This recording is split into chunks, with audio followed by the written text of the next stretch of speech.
Boa noite a todos, bem-vindos mais uma vez a um webinar da Health Formose. Recordo que todas as questões e dúvidas que tenham podem colocar no menu bate-papo e iremos tentar responder naturalmente ao máximo número de questões possíveis.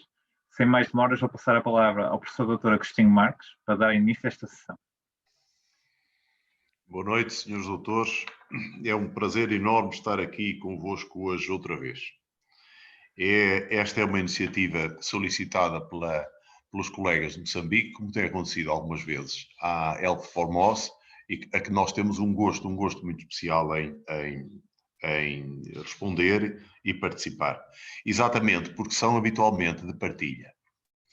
Eu, nesta concretamente, conhecem já o programa. Eu tenho a honra, enfim, de estar num papel de apresentação apenas, acompanhado pelo Dr. Sérgio Chicumbe, que os colegas conhecem como Diretor Nacional de Inquéritos e Observação da Saúde do Instituto Nacional de Saúde de Moçambique, que vai partilhar comigo esta moderação e vai responder e vai, sobretudo, adaptar nas nossas respostas a mensagem à realidade moçambicana, que, visto de tão longe, nós naturalmente não focamos tão bem as questões como nos pode, de facto, ajudar. Em experiências anteriores, esta colaboração tem sido de muita utilidade, esta participação de dois, um de cada lado. E o programa vai ser feito por dois dos colegas que conhecem também. O professor Hélder Mota Felipe, da Faculdade de Farmácia da Universidade do Porto, vai-nos falar das vacinas, das várias vacinas, vai-nos fazer um apanhado atual com a competência que tem, naturalmente. E depois o Dr. Pedro Norton, médico, diretor do Serviço de Saúde Ocupacional do Hospital de São João, vai-nos falar da experiência e do enquadramento clínico da utilização das vacinas. Ele tem uma enorme competência e autoridade neste domínio porque, sabem, o Hospital de São João, no Porto, foi onde começou o processo de vacinação em Portugal. E para além de se ter feito a vacinação maciça ao pessoal todo, fizeram um trabalho de investigação sobre a resposta imunológica a esta população. Ele seguramente falará nisso, de maneira que tem hoje uma experiência de terreno, nomeadamente sobre os efeitos adversos, sobre a resposta em anticorpos, eficácia, efetividade, e seguramente, pelo menos essa autoridade tem. E isso faz toda a diferença. Esta iniciativa H-Formose, faz parte de um conjunto enorme de sessões. Olhem que neste ano, motivado pela Covid, que nos fez adaptar este processo de comunicação e facilitou, portanto, muito mais a comunicação com Moçambique do que a que tínhamos com presença, porque naturalmente tem uma logística muito complicada. Fizeram-se cursos e webinars num número de 30, este é o 30º, em áreas distintas, Covid como pano de fundo, mas de pediatria, pneumologia, cancro da mama, ginecologia, obstetrícia, etc. Portanto, dá bem ideia da riqueza, da intensidade da nossa comunicação. Temos tido o patrocínio das Ordens dos Médicos de Portugal e de Moçambique, do Ministério da Saúde de Moçambique também, e nesta em particular temos um envolvimento muito querido para nós da Ordem dos Farmacêuticos Portugueses, igualmente. Agora, eu não tenho nada a dizer, naturalmente, mas apenas isto. Nós aqui em Portugal temos alguma vantagem de tempo, é que estamos no hemisfério norte, como os colegas sabem, é frio que se afarta nesta época do ano. Temos um inverno muito longo, úmido e prolongado, que é extraordinariamente favorável às infecções respiratórias, como a gripe, a Covid e outras. De maneira que o nosso processo vai muito mais adiantado para a nossa desgraça, como é bom de ver. Temos tido períodos de números muito elevados aqui em Portugal. Neste momento estamos a viver uma descida de números, portanto a situação está a melhorar, mas já melhorou mais vezes e depois piorou outra vez. Portanto, não estamos seguramente nada descansados. Mas, à custa disso, temos adquirido alguma experiência em avanço, nomeadamente com o processo de vacinação. Experiência, nomeadamente, dos erros e dos fracassos e enfim, dos erros, as dificuldades de organização que queremos naturalmente partilhar. É esta a nossa vantagem aqui, naturalmente. Nós vamos então ouvir, eu queria primeiro passar a palavra para o cumprimento do Dr. Sérgio Chicumbe. Ao Dr. Sérgio Chicumbe, eu já lhe disse previamente, antes de estarmos todos ligados, é para mim um prazer muito grande conhecer colegas de Moçambique e partilhar o que quer que seja com eles. Porque a partilha habitual com os colegas de Moçambique, na posição em que está o Dr. Sérgio, é sempre muito leal, muito igual, muito de um para um, estamos muito à vontade todos, e isto é um património absolutamente incrível. De maneira que o Dr. Sérgio Chicumbe, acredito que é com um imenso gosto que estou aqui consigo em concreto. E agora queria-lhe passar a palavra para fazer a sua apresentação.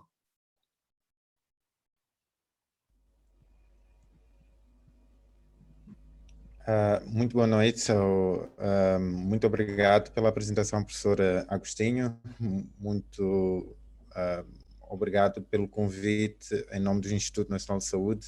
É uma honra estarmos aqui para convosco partilharmos as nossas experiências e as nossas visões, como o professor Agostinho disse, talvez dar mais uma visão do contexto de Moçambique, e questões mais práticas. Estarei à disposição para responder a questões específicas de Moçambique e outras. Nós, no Instituto Nacional de Saúde, criamos em tempo esta área, ou este Departamento de Observação de Saúde, que auxilia o Ministério da Saúde de Moçambique a acompanhar a situação de saúde em todo o país.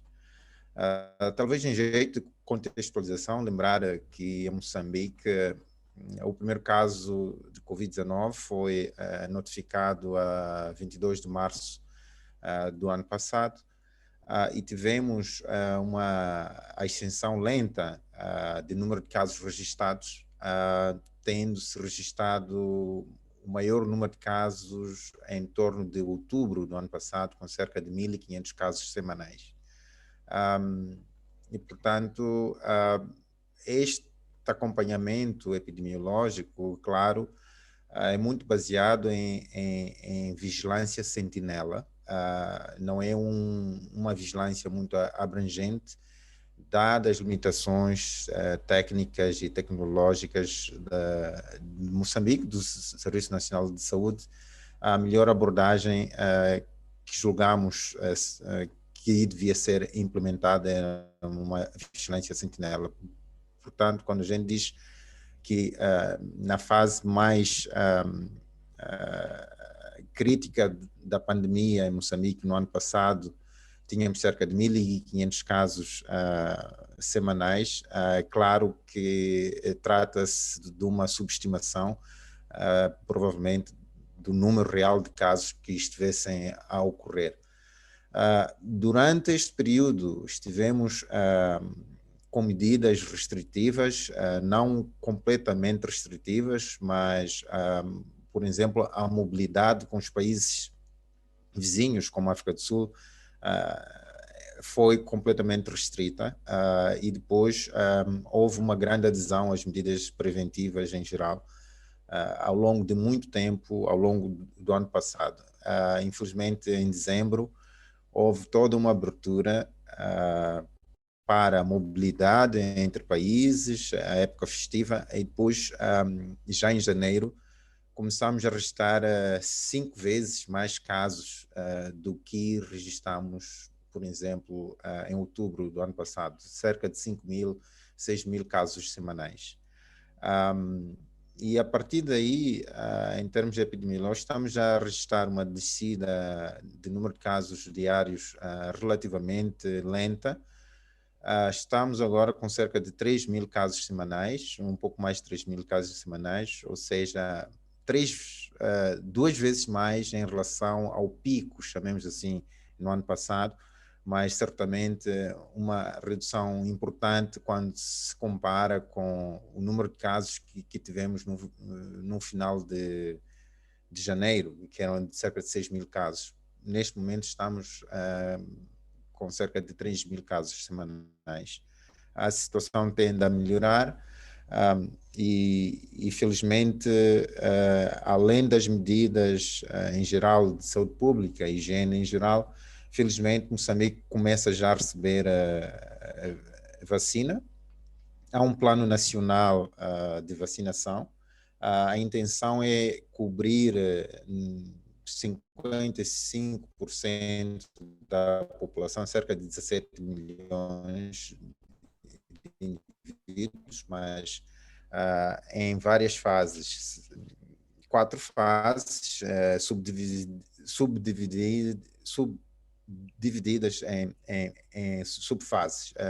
Em geral, o plano de vacinação visa cobrir as subpopulações de maior risco epidemiológico e maior risco derivado também do engajamento profissional. Portanto, o plano começou há uma semana cobrindo profissionais de saúde, porque este é o grupo de maior risco, e daí em diante vai-se cobrir população com comorbidades, mas sobretudo pessoas que tenham idade acima de 50 anos, começando por casos registrados de diabetes, e depois alguma população cuja natureza de vida e trabalho é confinada, como é o caso das forças de defesa e segurança, as pessoas institucionalizadas, como idosos e crianças institucionalizadas, e se vai avançar nesses termos para depois cobrir a população em geral, já com um critério, sobretudo, de idade. Neste momento, recebemos cerca de 600 mil doses de vacina.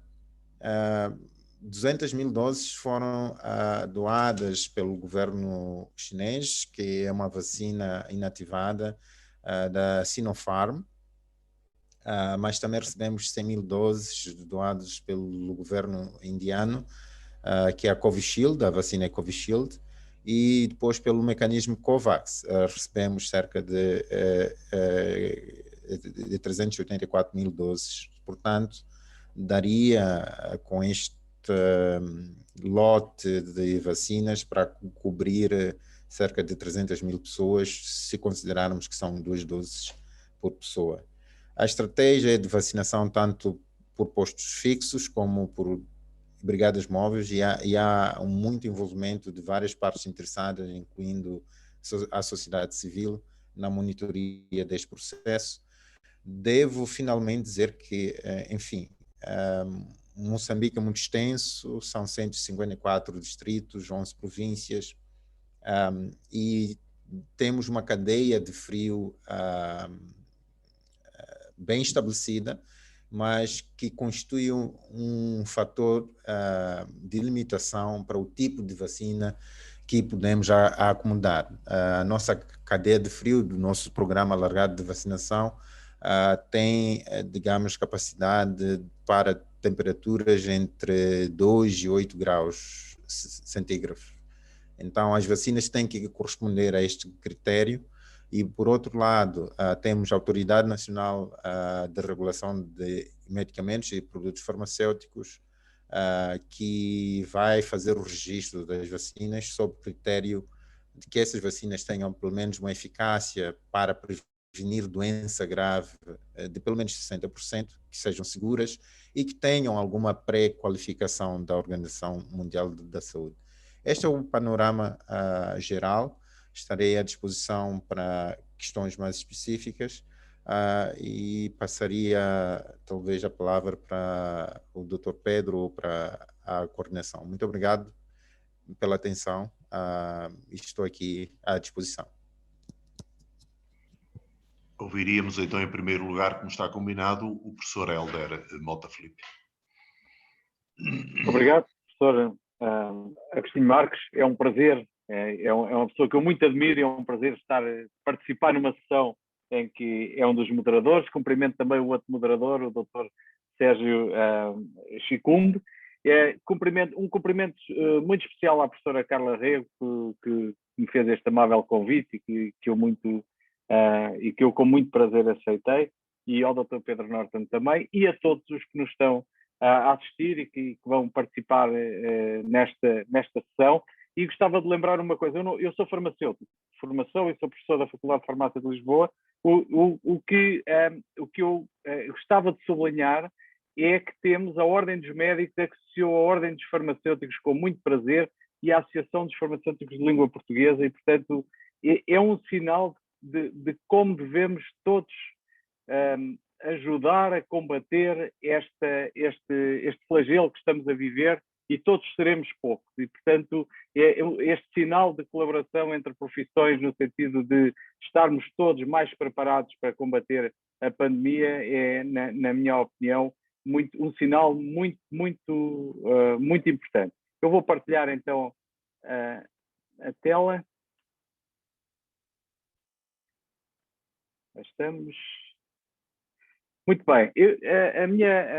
O que eu ia tentar, vamos ver se eu consigo atingir o objetivo, era partilhar um bocadinho com os colegas de Moçambique as perspectivas atuais sobre as vacinas Covid, numa perspectiva de quem está em Portugal.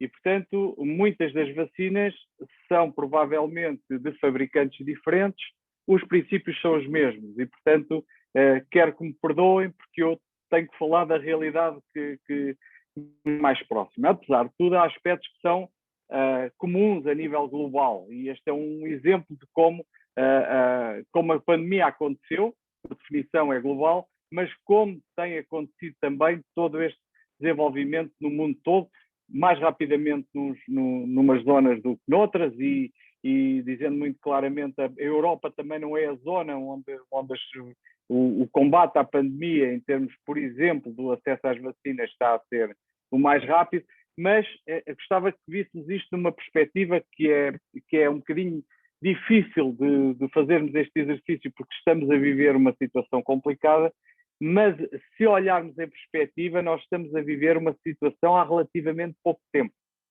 E as vacinas são, e apesar de tudo, já temos vacinas e temos pessoas a serem vacinadas neste momento. E passou pouco mais de um ano. E eu acho que as vacinas são, apesar de tudo, a história boa no meio deste drama que tem sido a pandemia. E porquê é que nós temos vacinas? E é um aspecto importante para que nós possamos confiar nas vacinas.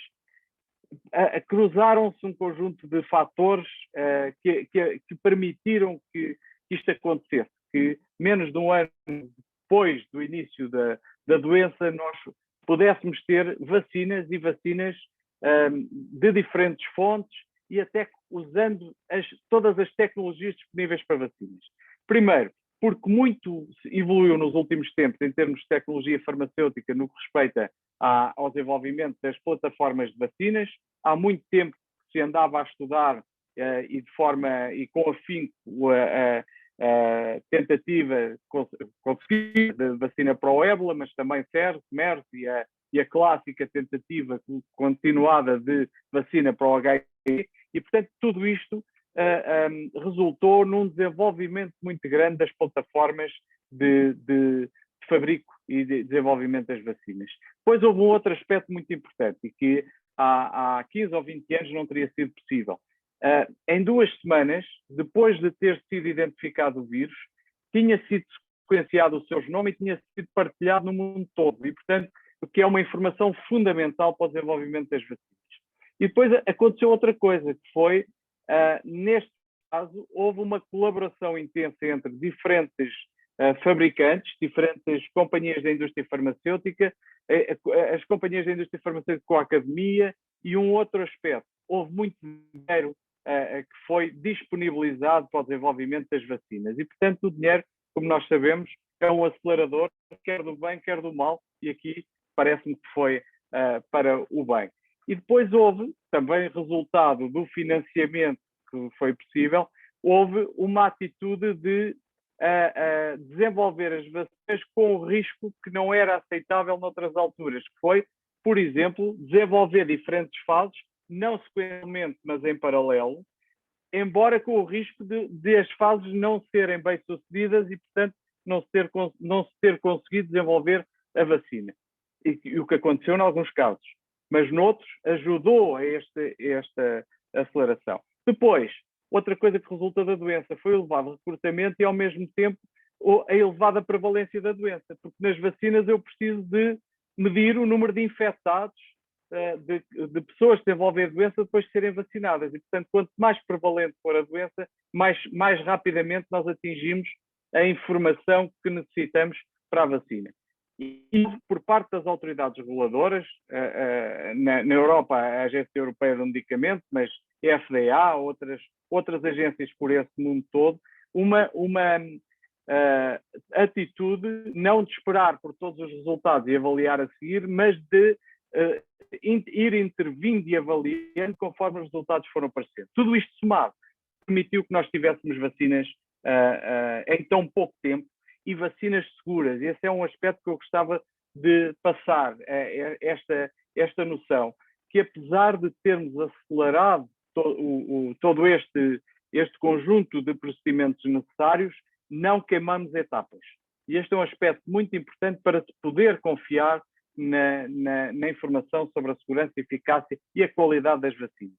Nós temos basicamente, eu não vou aprofundar este aspecto, mas temos basicamente 4 plataformas de desenvolvimento de vacinas, que é o vírus inativado ou atenuado, fragmentos proteicos do vírus, a utilização de vacinas com vetores virais, neste caso a maioria são os adenovírus, e as vacinas RNA mensageiro pela primeira vez apareceram no mercado, embora a tecnologia já estivesse a ser desenvolvida há muito tempo. E curiosamente, nós temos estas 4 plataformas e neste momento temos já no mercado, a nível global, vacinas que foram obtidas por estas 4 plataformas. E, portanto, o Dr. Sérgio falou da vacina chinesa, que é o vírus atenuado. A vacina da AstraZeneca é o vírus que utiliza o vetor, o adenovírus. Na Europa temos as vacinas RNA mensageiro para além das de adenovírus também, e estão em fase final de avaliação vacinas, pelo menos uma ou duas, com a proteína. E, portanto, também tivemos a sorte, que noutros vírus não acontece, de termos identificado uma proteína altamente imunogénica, porque noutros casos não conseguimos identificar a proteína que resulte nesta resposta. Por isso é que eu digo que, apesar de tudo, nós estamos a falar da história positiva no meio de todo este drama. Portanto, eu queria apenas sublinhar que durante todo o desenvolvimento destas vacinas não foram queimadas etapas. Aliás, o sistema europeu faz questão de não autorizar nenhuma vacina que não demonstre que todas as etapas foram bem feitas e bem sucedidas.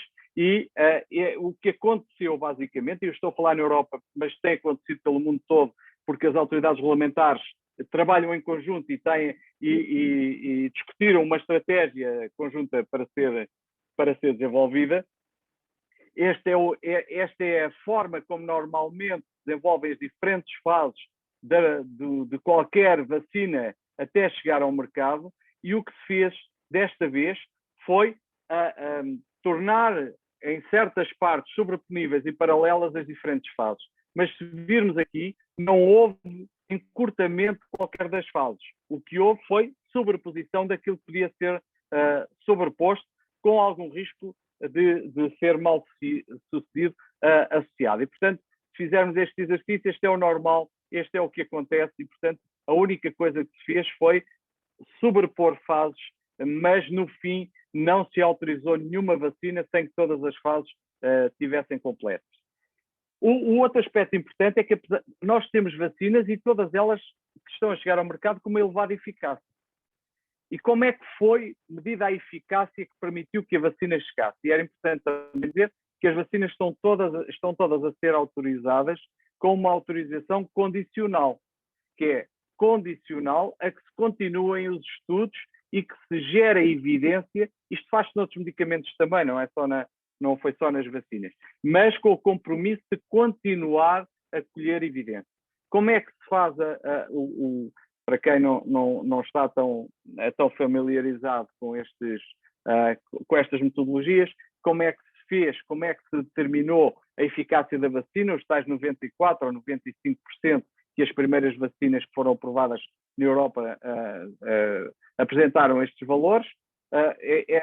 Normalmente é um estudo, um ensaio clínico com os braços, um com a vacina, outro com placebo. As pessoas é-lhes administrada a vacina ou placebo, vão à vida delas, e cada vez que há uma pessoa de um grupo ou outro que desenvolve doença, essa pessoa é um caso positivo, e, portanto, aquilo que se fez foi contar ao longo do tempo o número de casos positivos no e no outro. Isto fez com que se chegasse à conclusão que, por exemplo, esta não é a vacina da Moderna, é da Pfizer, mas aqui há um erro, mas basicamente esta vacina deu 95%. Porquê? Porque no grupo de voluntários, de cerca de 18 mil voluntários num braço e no outro, um deles apareceram para o mesmo período de tempo 162 pessoas com sintomas, enquanto que no outro grupo apareceram 8. E esta coisa dos 95% é muito facilmente feita, que é os 162 menos 8 a dividir por 162. Isto deu os 95% de eficácia. E o mesmo aconteceu para a vacina da Moderna, e podíamos apresentar os mesmos dados para as outras todas. E, portanto, este é a forma como se chega, como se calcula a eficácia das vacinas. Há um aspecto importante, e por isso é que é importante termos aqui farmacêuticos também. São os aspectos relacionados com as características de armazenamento, distribuição, e, portanto, logística e preparação. E aqui temos um problema. Temos a vantagem de termos diversas vacinas à nossa disposição, mais ou menos, porque o acesso ainda é muito limitado. Mas são vacinas que todas elas têm diferentes características umas das outras. O que faz com que, no terreno, nós tenhamos que ter condições que respondam às necessidades de cada uma das vacinas. E, portanto, temos vacinas que têm que ser armazenadas a menos 60 graus, vacinas a menos 20, vacinas entre 2 e 8 graus, e vacinas com diferentes prazos de validade e com diferentes prazos de validade após preparação ou após abertura. E, portanto, tudo isto cria, do ponto de vista da logística, que chama a logística farmacêutica no terreno, um conjunto de aspectos que têm de ser tidos em consideração para que evitemos o desperdício que é sempre elevado associado às vacinas. Este é outro aspecto importante. Nós temos que minimizar, mas contar que há desperdício. Por exemplo, em Portugal há uma conta mal feita, porque os políticos, quando apresentam isto, dizem, por exemplo, há 100 mil doses, logo para 50 mil pessoas. Não é verdade. Não é verdade em parte nenhuma do mundo. Nós temos que diminuir o risco de quebras, de desperdício, mas está publicado em todo o lado, a OMS tem isso, há sempre quebras. E o que eu tenho é que diminuir no máximo possível o risco de quebra, e, portanto, tem que ter uma logística bem preparada no terreno, em tempo útil, porque temos que ser como um relógio suíço, e tudo isto tem que estar preparado à partida. E eu digo isto com alguma pena, Portugal não foi um dos melhores alunos na preparação. E depois temos outra coisa, que é o intervalo entre as doses, que também é diferente em diferentes vacinas. Isto é só lembrar, eu não vou passar aqui, mas lembrar, eu vou mais uma vez comparar as duas primeiras vacinas que tiveram aprovação na Europa, as diferenças que parecem subtis, mas que fazem toda a diferença em termos de logística entre as necessidades de conservação da vacina da Pfizer e as da Moderna, e, portanto, nós temos que ter condições à partida para garantir que estas vacinas, que estas condições são cumpridas, porque não temos um medicamento não conforme, e um medicamento não conforme não pode ser administrado e, portanto, tem obrigatoriamente que ir para o lixo. E, portanto, há um outro aspecto, nenhuma vacina pode ser recongelada. E, portanto, se eu preparo e depois não a vou utilizar, eu não posso sequer recongelar. E, portanto, tem que verdadeiramente ir para o lixo. E é importante ter essa noção. Temos uma outra vacina da AstraZeneca, e hoje estamos a falar no dia em que, na Europa, foi aprovada a quarta vacina, que que é a vacina da Janssen ou Johnson & Johnson. Mais uma com características que não são sobreponíveis a nenhuma das outras. E, portanto, é fundamental que todos os países se preparem antecipadamente e previnam ao máximo o desperdício de vacinas por não estar no terreno implementado a resposta às necessidades de cada uma das vacinas. Depois, na Europa, temos mais 3 vacinas a chegar, curiosamente, todas elas com características diferentes de todas as que já estão, pelo menos em parte. E, portanto, tudo isto somado, temos estas 3, incluindo a Sputnik, que finalmente apresentou o dossiê à agência europeia, portanto, também está em acompanhamento, em rolling review para poder ser avaliada e aprovada. O que é importante aqui é que nós temos das vacinas é que esperamos para podermos rapidamente resolver. O termos sempre, do ponto de vista terapêutico, o ter muitas opções é sempre bom, porque eu posso escolher a melhor opção para cada doente. O problema aqui é que são opções muito exigentes do ponto de vista logístico e, portanto, tudo isto tem que ser pesado, não é? Pois há um conjunto de aspectos que o Dr. Pedro falará muito melhor que eu, mas que são dúvidas que permanecem, que é quanto tempo é que a proteção das vacinas se mantém, e são questões que nós ainda não podemos responder claramente, porque por uma simples razão não houve tempo para ter a resposta a estas questões. Aspectos relacionados com a amamentação e a gravidez, aspecto, e este aqui já está claro que não há problemas em termos, ou não há diferença em termos de género ou de grupos étnicos, e portanto que as vacinas são eficazes nos 2 géneros e nos diferentes grupos étnicos. E depois há outras que são fundamentais, e por isso é que é importante os profissionais se envolverem nesta problemática, que é a sensação que depois de eu estar vacinado que estou protegido. E não só estou protegido, como não transmito a doença. E isto não é assim, e é importante passar a mensagem. E eu queria sublinhar bem este aspecto, que é o aspecto da comunicação. Que não basta fazer, é preciso comunicar adequadamente. E ter muito cuidado para que as pessoas não percam a confiança nas vacinas.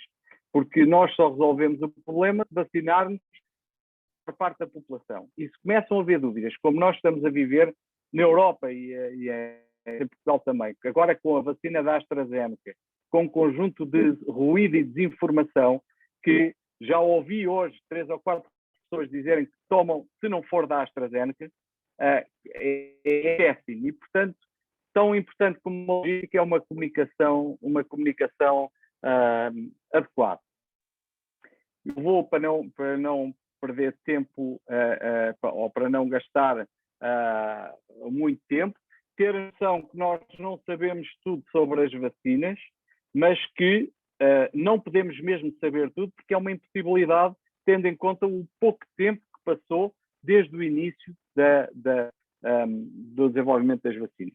Portanto, nós na Europa já temos 4 vacinas aprovadas a partir de hoje, e há um conjunto de doses, que são 2,6 mil milhões de doses, que estão, não é compradas, estão encomendadas, estão contratadas com diferentes empresas, tendo em conta que não temos a certeza se todas as empresas chegam ao mercado. Por exemplo, a Sanofi, que parecia muito promissora, atrasou bastante e portanto, o processo atrasa-se. Portanto, contar com todas estas vacinas. Eu até no princípio, quando este processo começou, eu achei que se nós destas todas, tivéssemos 2 ou 3 no mercado, já era uma sorte.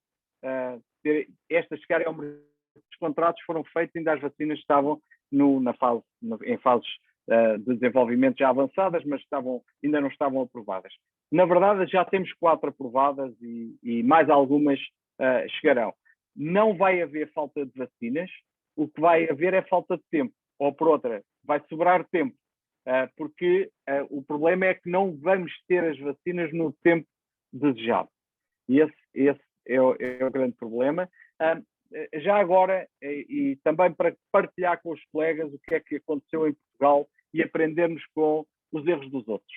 Basicamente, na Europa, desde há muito tempo que a própria Comissão Europeia lembrava que os países tinham que preparar, tendo em conta as características da vacina, os grupos tinham que ser vacinados e que devia estar tudo preparado. A 15 de outubro, a Comissão Europeia lembrou já de uma forma muito mais sublinhada que os Estados devem começar a preparar-se desde já e com aspectos que são fundamentais. Garantir a capacidade dos serviços de vacinação, incluindo a mão de obra e o equipamento, facilidade de acesso das vacinas para populações-alvo, quer dizer, as populações não podem ser obrigadas a grandes educações, não só por problema de mas também porque é mais fácil as pessoas se deslocarem para locais perto de longe bem vacinadas e, portanto, a proximidade física é muito importante. Disponibilizar as vacinas com características e requisitos de armazenamento e transporte adequados, a tal logística, que é importante, e comunicação clara sobre os benefícios e um sublinhado muito grande sobre a importância da comunicação correta e clara. Portugal tem sempre muita dificuldade no motor de arranque e, portanto, a iniciar o processo. Depois disto tudo, mesmo do processo final, apenas a 26 de novembro nomeou a Task Force, que, por urgência, a 3 de dezembro teve que publicar o plano. Ora, um plano desta exigência não pode ser feito entre 26 de novembro e 3 de dezembro. E, portanto, aquilo que nós temos estado é a melhorar o plano todos os dias, porque não tínhamos verdadeiramente um plano digno desse nome. E, portanto, é bom aprender com os erros dos outros. E, portanto, que os outros países se preparem o melhor possível para que a coisa corra bem. E, portanto, temos tido atualizações ao próprio plano. Houve uma exigência superior ainda a nível da União Europeia para todos os Estados-membros, isto é garantir que durante este mês 80% das pessoas com mais de 80 anos e 80% dos profissionais de saúde estejam vacinados e que até ao fim do verão 70% da população adulta esteja vacinada. Só já na fase final da apresentação, gostava de sublinhar também os testes. Nós só sabemos que as pessoas estão infectadas, nomeadamente os assintomáticos também infectam, testarmos. E estamos noutra fase, que é uma importância cada vez maior, não só de testar, mas de sequenciar o genoma das amostras positivas. Por causa das variantes, nós precisamos de controlar o mais possível as variantes que estão em circulação. E, portanto, temos que não basta vacinar, temos que continuar a trabalhar nos testes e na sequenciação dos testes. E, portanto, eu vou passar esta parte que já a fui sublinhando, que é a importância de ter um plano logístico sólido, correto e tendo em conta as necessidades e as condições de cada país. Porque senão, depois não passa quando a vacina tiver que ser implementada. Há uma iniciativa que tem envolvido muitas entidades, que é o Access to Covid Accelerator, em que um dos braços desta iniciativa é o COVAX, e que é uma iniciativa importantíssima e que tem que ser sublinhada. E, portanto, dentro destas há um braço diagnóstico, um braço terapêutico e há o braço de vacinas da COVAX, que o doutor Sérgio Chicumbo já falou da COVAX e, portanto, eu gostava de sublinhar a importância da COVAX e a importância de todos nós estarmos envolvidos. Aqui está Moçambique, de acordo com a informação da COVAX, o número de doses que estão alocadas a Moçambique e que já começaram a chegar e é uma boa notícia. E dizer que este processo não termina aqui, quer dizer, se nós temos estas vacinas a chegar ao mercado, temos muitas mais em estudo e em desenvolvimento nas diferentes fases, quer na fase pré-clínica, quer nas diferentes fases clínicas. E, portanto, nós vamos ter mais vacinas a chegar ao mercado, todas elas, aqui estão as características dos diferentes candidatos e podemos ver que há combinações enormes de número de doses, de tempo entre as doses, até de vias de administração que começam a ser desenvolvidas. Como é que nós estamos, neste momento, no processo de vacinação? Este é o processo de vacinação da Europa e o processo de vacinação de Portugal dentro da média europeia. E, portanto, nós estamos na média. Portugal tem uma tendência para festejar cada vez que está acima da média e para deprimir cada vez que está abaixo da média, mas basicamente Portugal está na média europeia. Se nós compararmos o Portugal e a média europeia com os Estados Unidos ou com Israel, não estamos bem. Portanto, este é um problema que a Europa está a sofrer, é que a nossa velocidade de vacinação e acesso às vacinas não está a ser propriamente brilhante. E aqui é apenas por curiosidade a diferença de performance de vacinação entre os diferentes países europeus. Mas nós, na Europa, também temos tendência para competir uns com os outros, esquecendo o espírito europeu, e há uns que dizem que são campeões relativamente aos outros. Estão a discutir décimas, na maior parte das vezes, porque se compararmos com o tal Israel, os países europeus, os campeões, estão ali todos. E, portanto, temos que ter esta noção. O que é importante? É que nós percebermos que, apesar de tudo, a Europa estando mal, há quem esteja pior.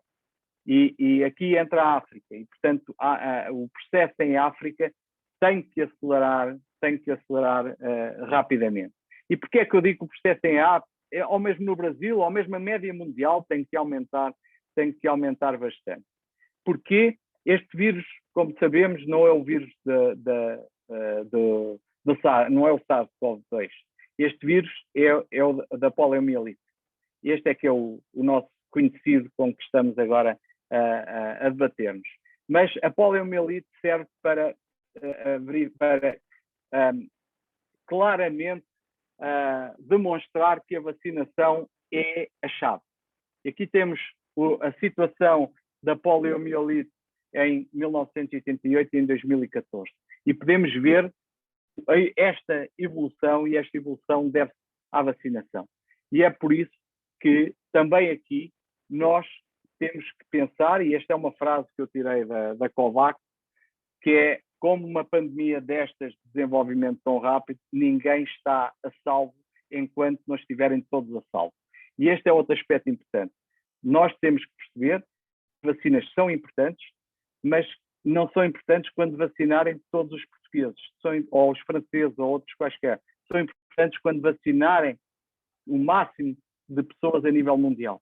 Porque só nessa altura nós estamos a salvo, e mesmo aqueles que acham que tendo a população toda vacinada estão a salvo, não estão a salvo de uma nova variante que apareça e que seja resistente às vacinas. E, portanto, tem que haver um esforço enorme e percebermos que temos que combater todos a nível global e não cada um no nosso quintal. Só alguns desafios: a logística, os locais de administrações profissionais envolvidos, o máximo possível de locais, o máximo possível de profissionais, uma clara escolha dos grupos prioritários e comunicação sobre todas estas escolhas. E mesmo para terminar, os desafios futuros. Um desafio é a capacidade de produção, é nós conseguirmos produzir mais vacinas em menos tempo. Outro desafio é como é que vamos lidar com as novas variantes do vírus. Até agora já deram um sinal que podem ser um problema, mas não têm ainda sido um problema porque as vacinas respondem. Por outro lado, as alterações às vacinas, porque nós vamos ter que ir alterando as vacinas, tal e qual como se faz agora, de acordo com as alterações que o vírus possa sofrer, ter uma estratégia de desenvolvimento clara com adesão à realidade, e não uma estratégia que depois não possa ser posta. E o maior desafio de todos, e este a longo prazo, porque as pandemias passam, esperemos com menos do que com mais mortes, mas é a chamada pandemia não Covid. É todos os outros doentes que nós estamos neste momento a criar condições para que depois fiquem mais doentes, sofram mais, em situações muito heterogéneas, e que nós vamos ter que lidar também. É o mesmo sistema de saúde que está agora a combater a pandemia que tem que a seguir lidar com a pandemia não Covid. E muito obrigado a todos por esta oportunidade e estarei disponível para a discussão. Muito obrigado. Muito obrigado. Foi muito esclarecedor, Sr. Será depois, naturalmente, ainda mais com a resposta às questões. Agora o Dr. Pedro Norton, se faz favor. Boa noite a todos. Em primeiro lugar, cumprimentar o Sr. Professor Agostinho Marques, e tenho um enorme gosto de voltar a ver e tenho, de facto, uma enorme responsabilidade em estar aqui num evento moderado por si e é com enorme prazer que partilho esta informação da nossa experiência no Hospital de São João com os médicos de Moçambique e com médicos portugueses que também possam assistir. E também cumprimentar a Sra. Professora Carla Rego, muito obrigado pelo convite. Cumprimentar também o Dr. Sérgio Chicum. É de facto um enorme gosto estar aqui. Muito obrigado pelo vosso convite. Eu vou partilhar aqui a minha apresentação. Alguns dados repetidos com a anterior, eu vou passar mais depressa, de forma a poder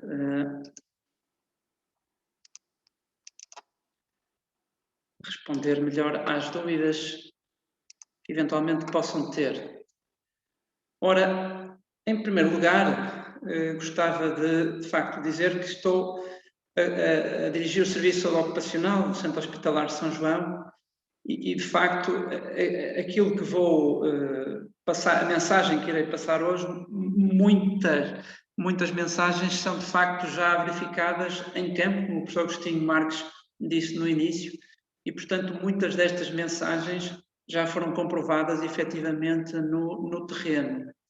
É claro que, do ponto de vista da evolução da epidemiológica da pandemia no mundo, parece que, de facto, a tendência atual é de uma certa diminuição da incidência, nomeadamente na Europa e especificamente em Portugal. Poderemos ver aqui que tivemos, depois de uma primeira vaga relativamente bem controlada, tivemos uma segunda e depois uma terceira vaga no final de dezembro e início de janeiro, que de facto foi superior às outras duas e que ela própria parece também estar neste momento a diminuir, e como tentarei mostrar mais à frente, penso que uma das principais razões para este decréscimo tão acentuado da incidência em Portugal se deveu à introdução da vacinação que iniciamos a 27 de dezembro.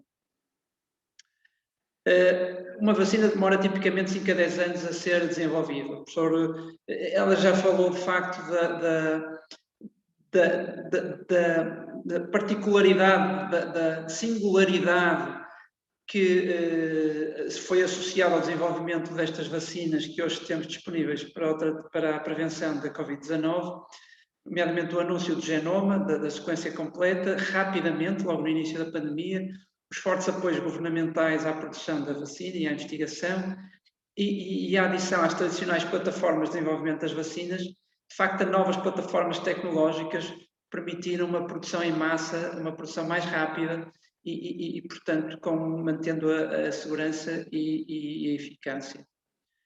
Eu trago aqui para terem uma ideia aquilo que verdadeiramente aconteceu, por exemplo, com a primeira vacina que foi comercializada na Europa, que foi a Comirnaty, portanto é a marca comercial da vacina da Pfizer.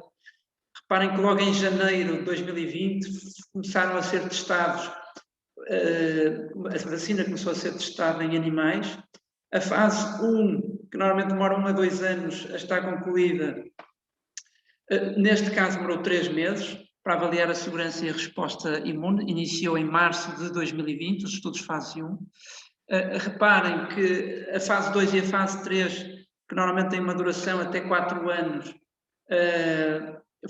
foram as duas, no fundo, agrupadas para se aumentar a rapidez de resultados. O estudo fase 2-3 começou em julho, portanto, 7 meses após o início quase da pandemia, juntando mais de 30 mil pessoas. Os resultados foram divulgados a 9 de novembro de 2020, portanto, 4 meses após o início do estudo fase 2-3, os resultados foram divulgados, e pouco mais de um mês depois tratou-se do licenciamento e da sua distribuição. Começou primeiro nos Estados Unidos a 13 de dezembro e chegou à Europa também uma semana ou duas depois. E, portanto, realmente foi extraordinário o esforço que se fez para o desenvolvimento destas vacinas. Trago-vos aqui, à data, enfim, de 9 de março, tínhamos, de acordo com o Instituto Tropical e Higiene de Londres, 308 vacinas candidatas, 81 em estudos clínicos e 12 vacinas já distribuídas à população pelo mundo inteiro. Portanto, 12 vacinas em utilização corrente pela população mundial. Estas realmente são aquelas que estão em utilização pela população mundial. Reparem, evidentemente que temos 3, ou melhor, nesta altura, 3 vacinas americanas, 2 baseadas na tecnologia de RNA mensageiro modificado e uma recentemente, hoje aprovada na Europa, a da Johnson & Johnson, a partir da sua sucursal europeia chamada Janssen, também que é baseada, de facto, numa plataforma por vetor viral. A China desenvolveu também algumas vacinas através da plataforma mais convencional, nomeadamente a Sinopharm, que penso que será uma das distribuídas em Moçambique. A Sinopharm, uma companhia estatal chinesa que introduziu, de facto, a primeira vacina no mercado chinês. A Sinovac, uma empresa privada chinesa de vírus inativado, que também já tem a sua vacina aprovada pelo regulador chinês. E a Sinopharm e a CanSino são também outras, a Sinopharm não através do Instituto Biotecnológico de Beijing, mas através do Instituto de Wuhan, e a CanSino também completam o rol de vacinas chinesas em comercialização. Os russos também com 2 vacinas, uma por vetor vírico e outra por subunidades proteicas, também já em utilização, como vamos ver em alguns países. E depois a inglesa, a parceria inglesa-sueca entre a Universidade de Oxford e da AstraZeneca, também por vetor viral, e a Índia também já com vacinas de vírus inativado também já em aprovação. O Dr. Sérgio Chico falou no início também da Covishield. A Covishield é a marca da vacina da AstraZeneca produzida na Índia, portanto é exatamente a mesma vacina do que temos disponível na Europa da AstraZeneca. Portanto, esta imagem já foi demonstrada, por isso vou passar à frente apenas para dizer que, de facto, há países como Israel que praticamente já vacinaram a sua população inteira, com excelentes resultados em termos de incidência da doença. As vacinas atuam essencialmente, o genoma do SARS-CoV-2 codifica essencialmente 4 proteínas estruturais, a mais importante é a spike, porque a patogenicidade do vírus depende principalmente da interação entre esta proteína e o receptor membranar da enzima de conversão da angiotensina, e, portanto, é ela o principal alvo das vacinas, se bem que existem algumas vacinas que também codificam para outras proteínas.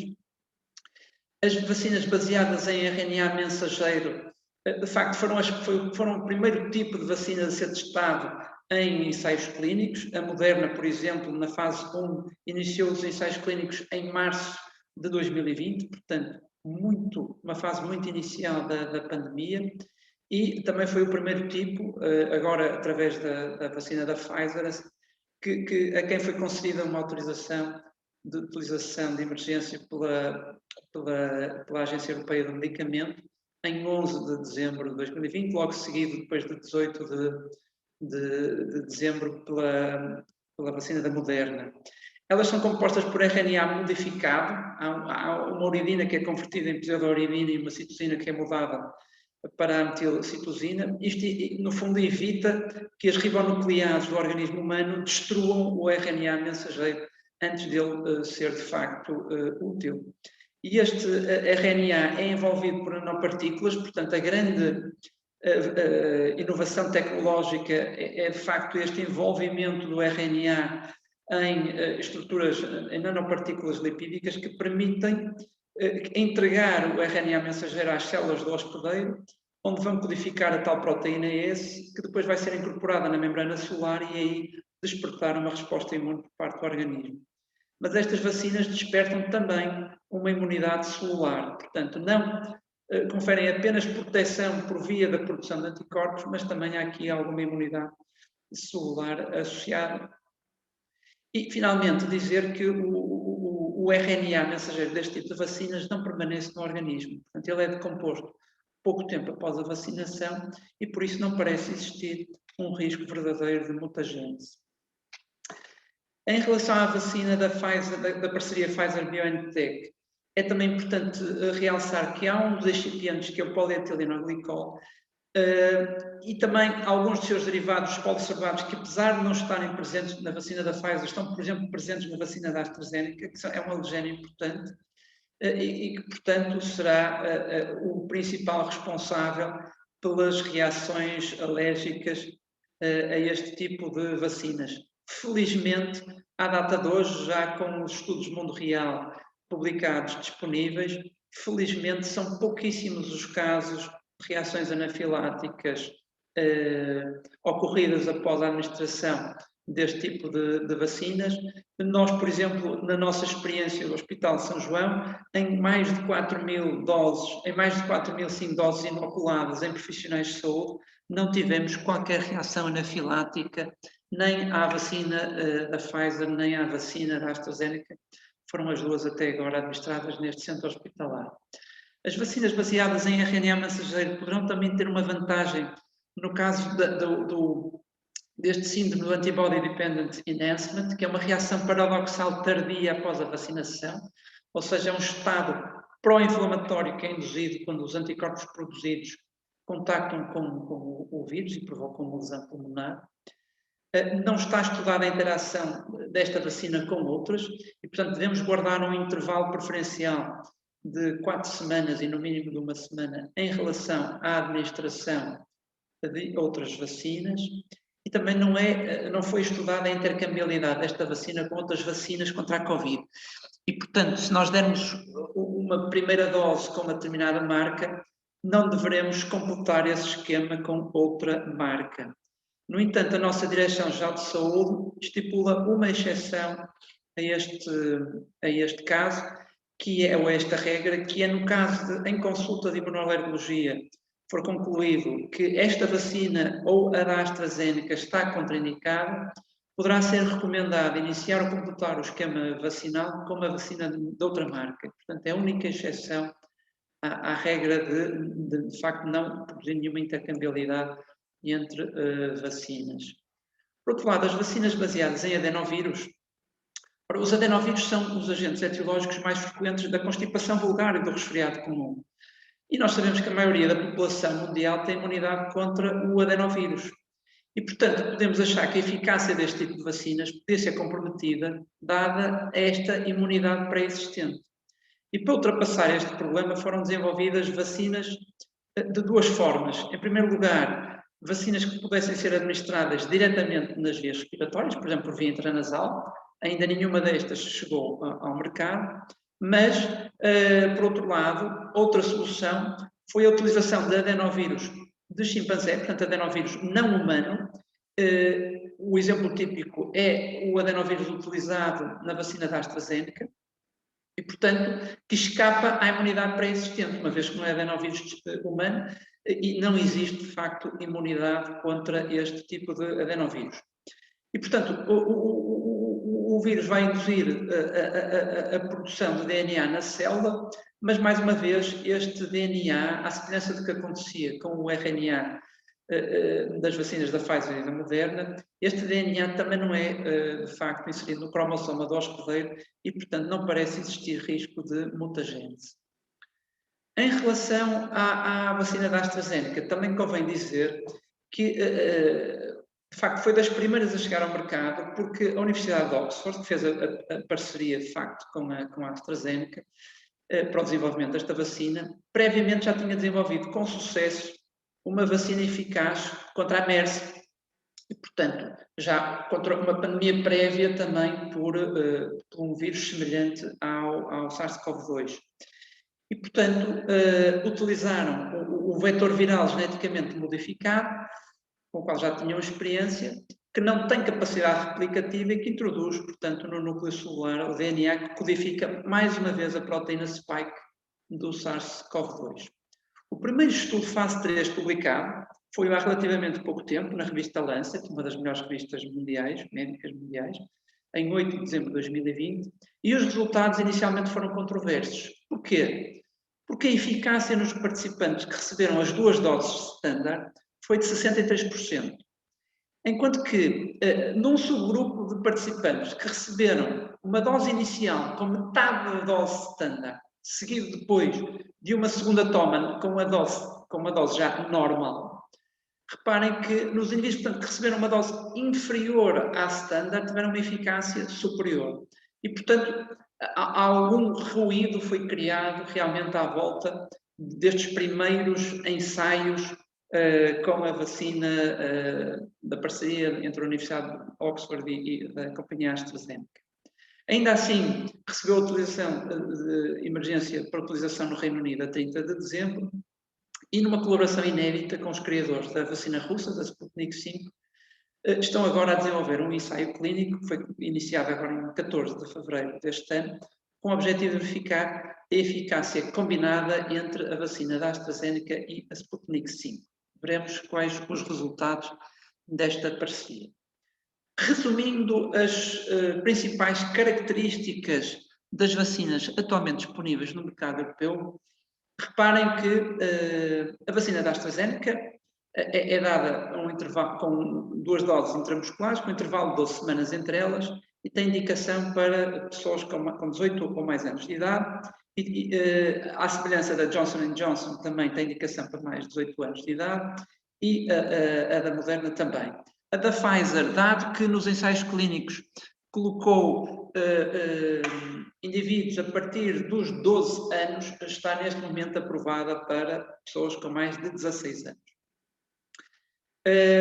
Todas elas são vacinas que exigem a aplicação de 2 doses, exceto a da Johnson & Johnson, que permite apenas uma dose. Está, no entanto, neste momento em curso um estudo clínico para tentar determinar a eficácia desta vacina da Johnson & Johnson, mas em 2 dosagens. Aguardamos também estes resultados. Realçar também que a nossa Direção-Geral de Saúde recomenda que, se após a primeira dose for confirmada uma infecção por SARS-CoV-2, não deve ser administrada a segunda dose. E, portanto, nestas vacinas em que o esquema é completado com 2 doses, se após a primeira portanto, o indivíduo tiver a infelicidade de contrair a infecção, não deve receber a segunda. E, por outro lado, se for administrada uma primeira dose a uma pessoa que tenha sido infectada previamente por SARS-CoV-2, mais uma vez, não deve ser administrada a segunda dose. Relativamente aos efeitos laterais, reparem que eles são a frequência é relativamente frequente entre os diferentes tipos de vacinas. Realçar, no entanto, que a febre é mais frequente com a vacina da AstraZeneca, com uma proporção de 33% das pessoas a desenvolverem, de facto, este tipo de sintomas, cerca do dobro do que ocorre, por exemplo, com as vacinas de RNA. Relativamente às questões associadas à eficácia, reparem, a da AstraZeneca tem uma eficácia publicada de 76%, com uma dose, e uma eficácia de 63% com 2 doses, o que, associado àquilo que já vos tinha dito, da eficácia também das pessoas do grupo que recebeu meia dose mais uma dose, ser superior à eficácia das pessoas que receberam 2 doses standard, realmente lançou aqui alguma confusão sobre o que esperar da eficácia desta vacina. Mas há que perceber que nós não podemos comparar eficácias de uma forma leviana. Porquê? Porque normalmente estas eficácias, esta eficácia anunciada é o resultado das eficácias combinadas de diferentes estudos realizados em diferentes países. E esses estudos foram realizados em alturas diferentes, em timings diferentes. E, portanto, a incidência da pandemia, a pandemia não atinge o mundo todo não atinge os países todos do mundo de forma simultânea e ao mesmo tempo. e, portanto, ela atinge os países de uma forma diferente. E, portanto, podemos ter países que estão com uma incidência mais alta e outros que estão com uma incidência mais baixa, mas que depois vão subir a incidência, ao passo que os que tinham previamente uma incidência alta, depois descem esta incidência. E, portanto, não se pode comparar de uma forma absoluta as eficácias das diferentes vacinas, até porque, reparem que também não há, até ao momento, ensaios clínicos que comparem diretamente duas vacinas. E, portanto, temos que ter alguma prudência, algum cuidado na análise destas eficácias. No entanto, há uma questão que eu gostava de vos chamar a atenção, que é a eficácia para doença grave. E a eficácia para doença grave parece ser muito semelhante entre elas. Portanto, para além da eficácia na prevenção da doença, as vacinas parecem também conferir uma eficácia, e felizmente que isto acontece, para doença grave, portanto, para prevenir a morte por SARS-CoV-2. E, finalmente, o estudo da fase 3 da AstraZeneca permitiu também concluir que a vacina também é eficaz na prevenção da doença assintomática. Portanto, isto é extremamente importante na medida em que a vacina poderá também prevenir a transmissibilidade da infecção, ou seja, poderemos, com base nestes resultados, pensar que a vacinação também irá proteger contra a transmissão da doença, ou seja, que um vacinado, ainda que contraia, portanto, a doença, não a possa transmitir a pessoas não vacinadas. Por outro lado, também dizer que, atendendo à faixa etária dos doentes que fizeram parte dos ensaios fase 3 da vacina da AstraZeneca, a eficácia acima dos 65 anos inicialmente não foi determinada. Isso fez com que alguns países não a aprovassem para pessoas com mais de 65 anos de idade. Em Portugal, por exemplo, a norma da Direção-Geral de Saúde publicada, a primeira norma a sair sobre esta vacina, portanto, referia que não devia ser priorizada a vacina a pessoas com mais de 65 anos de idade, a não ser que fosse absolutamente imprescindível. Agora, a norma já mudou e já permite realmente, não faz distinção de idades, de faixas etárias, e, portanto, já se permite a utilização massiva da vacina da AstraZeneca, mesmo a pessoas acima dos 65 anos de idade. Outra questão importante também se prende com a questão das variantes. Ora, por exemplo, a vacina da AstraZeneca foi descontinuada, por exemplo, na África do Sul, após um estudo que mostrava uma falta de eficácia na variante B1351, que é a variante da África do Sul, em profissionais de saúde. E, portanto, a da Astra foi substituída pela da Johnson por este motivo naquele país. A vacina russa, a Sputnik, foi aprovada em 11 de agosto de 2020, portanto, antes mesmo do estudo fase 3 sequer ter iniciado. É uma combinação de 2 adenovírus. O ensaio 3, o estudo fase 3 foi publicado recentemente na Lancet, com voluntários de países como a Rússia, a Bielorrússia, os Emirados Árabes Unidos e a Venezuela. Sabemos que a eficácia desta vacina rondará os 91%, também envolve 2 doses intramusculares com 3 semanas de intervalo. Foi firmado há pouco tempo um acordo para ser produzido por esta empresa, que é um consórcio italo-suíço, mas alguns países europeus encomendaram já esta vacina, como a Eslováquia e a Hungria, mesmo antes da aprovação pela Agência Europeia do Medicamento, o que não deixa, de facto, de ser um facto surpreendente. A vacina CanSino, portanto, da firma Convidência da China, foi administrada primeiramente a militares na China, reparem, em junho do ano passado, provavelmente deve ter sido das primeiras a ser administrada à população no mundo inteiro. É uma vacina de dose única. Estudos de fase 3, com cerca de 4.000 voluntários, iniciaram-se em agosto de 2020, no Paquistão, na Rússia, no México e no Chile. Foi aprovada para a população geral na China em fevereiro deste ano. Tem uma eficácia para a doença sintomática de 65% e 90% para a doença grave, mas atenção que estes dados são dados anunciados pela empresa e não dados publicados em revistas médicas com revisão de pares. Depois, as vacinas com vírus inativos, portanto, são vacinas elaboradas através da sua plataforma convencional.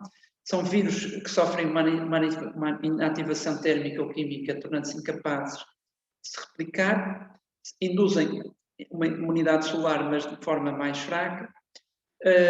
Normalmente exigem esquemas multidose e alguns deles têm alguns adjuvantes para potenciar de facto a resposta imunológica. Exemplos são de facto as vacinas da Sinopharm e também da Sinovac. A da Sinopharm são 2 doses intramusculares com 3 semanas de intervalo. Foi a primeira vacina aprovada pelo regulador chinês. O ensaio de fase 3 está a ser conduzido na China, Emirados Árabes Unidos e Bahrein. A eficácia anunciada pela empresa é 79%, pelo regulador é 86%. Portanto, aqui há algumas dúvidas sobre a eficácia real da vacina. Aguardemos a publicação oficial dos estudos. Os estudos fase 3, daqueles de maior dimensão, ainda não têm os dados publicados, envolveram voluntários nos Emirados Árabes Unidos, em Marrocos e no Peru. A Hungria autorizou a sua utilização a 29 de 1 de 2001. É o primeiro país europeu a utilizar uma vacina chinesa, mais uma vez, previamente à autorização pela Agência Europeia do Medicamento. E o estudo sobre a eficácia sobre a mutação da África do Sul, mais uma vez dados anunciados, não publicados, refere que é apenas modestamente menos eficaz. Portanto, há alguma esperança na eficácia sobre este tipo de variante. A Coronavac, portanto, desenvolvida pela Sinovac, que é uma companhia privada chinesa, foi a segunda a ter aprovação pelo regulador chinês. São 2 doses intramusculares com 2 semanas de intervalo. Os estudos fase 1 também foram muito precoces, logo em abril de 2020, foram publicados em novembro de 2020 e o segundo em fevereiro de 2021. Não parece estar associado a efeitos adversos graves e tem uma seroconversão de 90%, 14 dias após a vacinação, mesmo em indivíduos mais velhos, nomeadamente a partir dos 60 anos de idade. Reparem que em julho de 2020, 90% dos trabalhadores da própria empresa que a desenvolveu estavam vacinados com esta vacina. E o estudo fase 3, portanto, que iniciou em agosto de 2020, no Brasil, na Indonésia, na Turquia e no Chile, ainda não publicado, mas a eficácia anunciada será de 50% contra a Covid sintomática ou assintomática, portanto, no conjunto destas 2 entidades. No Brasil, 83,5% contra a Covid sintomática e não houve casos, de facto, de Covid grave no grupo vacinado, portanto, há alguma esperança também na prevenção da doença grave. Já está aprovada na Indonésia e na Turquia, onde, curiosamente, os respectivos presidentes da República já foram vacinados com esta vacina. Na Turquia foi também a primeira opção para a inoculação em massa, que se iniciou exatamente em profissionais de saúde. Neste momento existem outros países como o Brasil, o Chile, a Tunísia, as Filipinas e o México, que já têm em utilização na população mundial. Esta é a distribuição da utilização de Sinovac a nível mundial. Finalmente, o último tipo são as vacinas constituídas por subunidades proteicas. A Epivac Corona, produzida em laboratórios russos, foi a segunda vacina a ser aprovada na Rússia, depois da Sputnik 5. São 2 doses intramusculares com 3 semanas de intervalo. É a primeira vacina por subunidades proteicas que está a ser usada na população geral. Está em utilização corrente na Rússia desde janeiro de 2021. E o estudo fase 3 iniciou-se em novembro de 2020, mas, mais uma vez, sem resultados ainda publicados, apesar de já estar a ser utilizado na população russa. Os Estados Unidos também têm uma vacina promissora deste tipo, a Novavax, com 2 doses intramusculares com 3 semanas de intervalo. Esperados resultados dos seus ensaios fase 3 para abril deste ano. E, portanto, os estudos fase 1 e 2 mostram uma eficácia de 89% no Reino Unido e 50% na África do Sul. Em desenvolvimento estão também vacinas orais subcutâneas ou intranasais, como referi no início, mas todas elas ainda em estudos de fase 1 e, portanto, aguardaremos com ansiedade os resultados deste tipo de vacinas, certamente mais cómodas em termos de administração.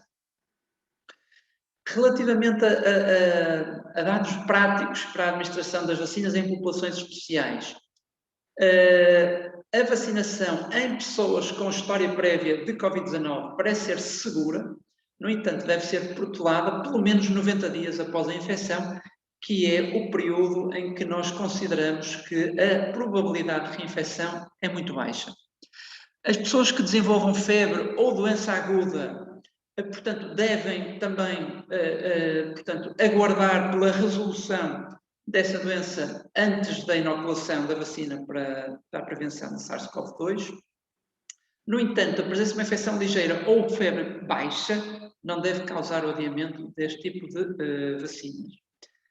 As grávidas e as lactantes, como já foi dito, os estudos laboratoriais em modelos animais não indicam efeitos nefastos, diretos ou indiretos, no que respeita à gravidez, nem no desenvolvimento embrionário ou fetal, nem no parto, nem mesmo no desenvolvimento pós-natal.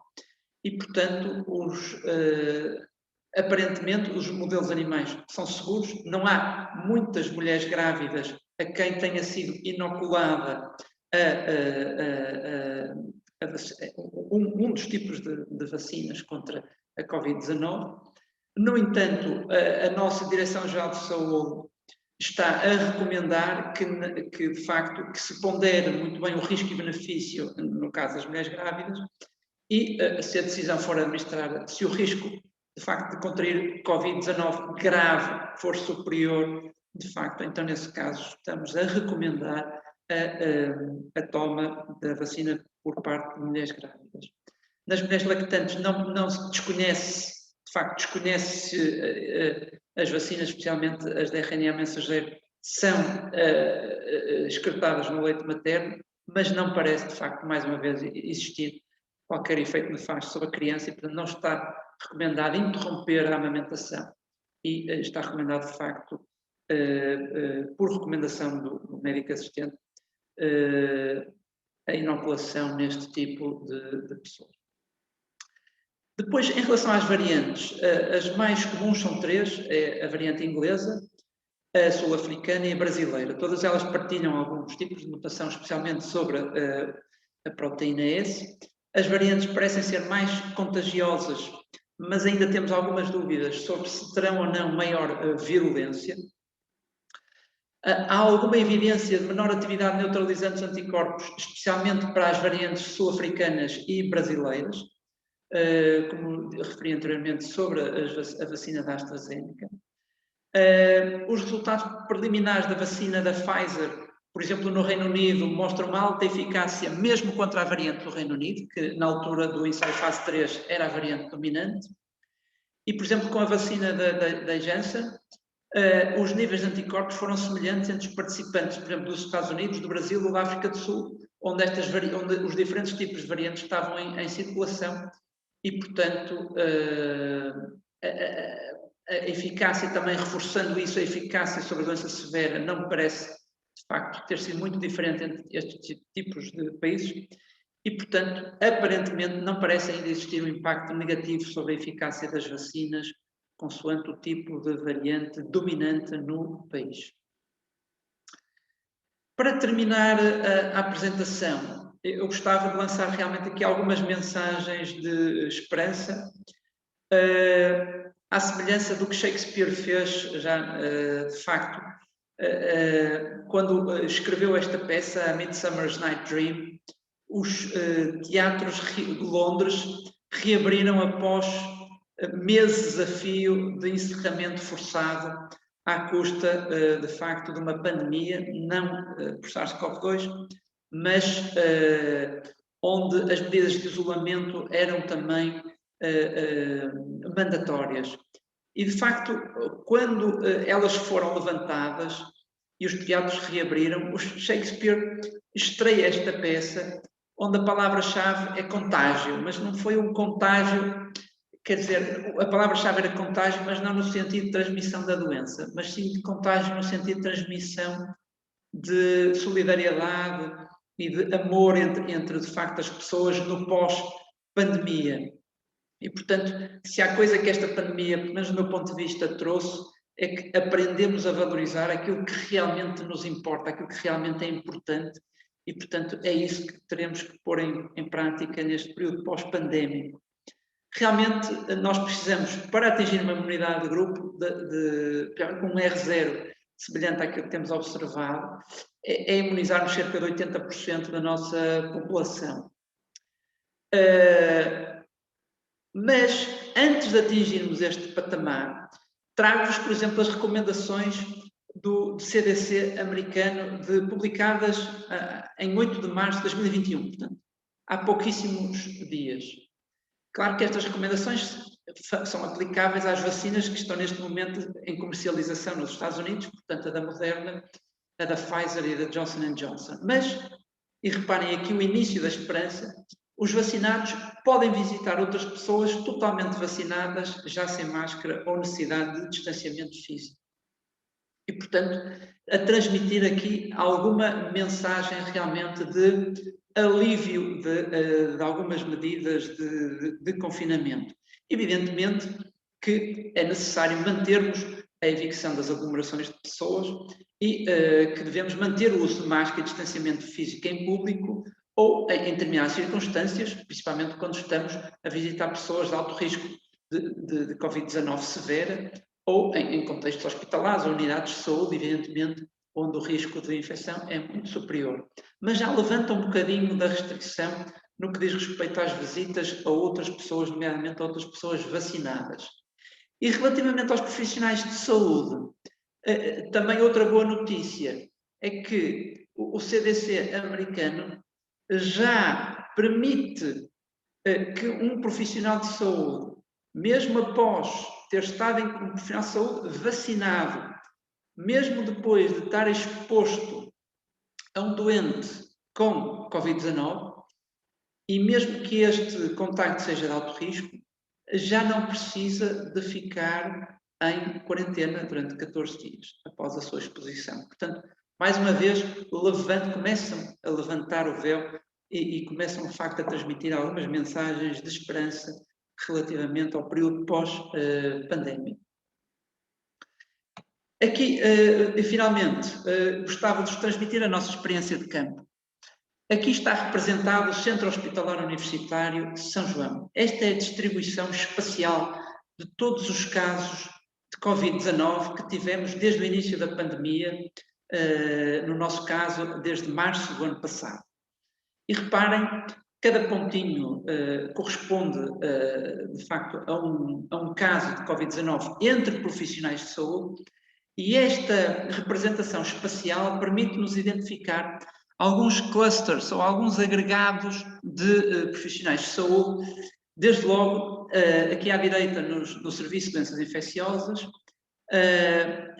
no centro em baixo no Serviço de Urgência e nos cuidados intensivos, no piso 3, reparem, nos cortes Covid da medicina interna, e no piso 9, no último piso do hospital, também um cluster na cirurgia vascular que foi encerrada e totalmente dedicada a doentes com Covid-19 e daí a associação, de facto, entre doentes internados com Covid e profissionais de saúde a prestar cuidados nesses mesmos locais. Nós, no total, tivemos cerca de 928 casos de infecção por SARS-CoV-2 entre profissionais de saúde e iniciámos o processo de vacinação a 27 de dezembro de 2020.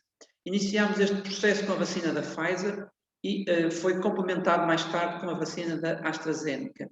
Este foi o local que escolhemos para, de facto, administrarmos a vacina. 22 gabinetes médicos distribuídos, de facto, na consulta externa do hospital. Uma inoculação de 2.000 vacinas por dia, com uma equipa de mais de 100 pessoas totalmente dedicada a este esforço. 15 dias depois da inoculação, reparem que 95% dos profissionais de saúde tinha já desenvolvido anticorpos contra o vírus, nomeadamente contra este subdomínio RBD da proteína S. Portanto, a evidência em mundo real de que existe seroconversão, pelo menos em profissionais de saúde, e aqui a nossa curva epidemiológica, comparando também com o que aconteceu em Portugal. Portanto, sobrepondo a curva epidemiológica, a incidência no São João, no Hospital de São João, com a incidência da comunidade. E reparem que o Hospital de São João foi coincidindo nas suas diferentes fases pandémicas com o que se passava a nível nacional. Conseguimos distinguir aqui claramente 3 ondas. Uma em março-abril de 2020, uma entre outubro e dezembro de 2020 também, e depois uma terceira entre janeiro e fevereiro de 2021.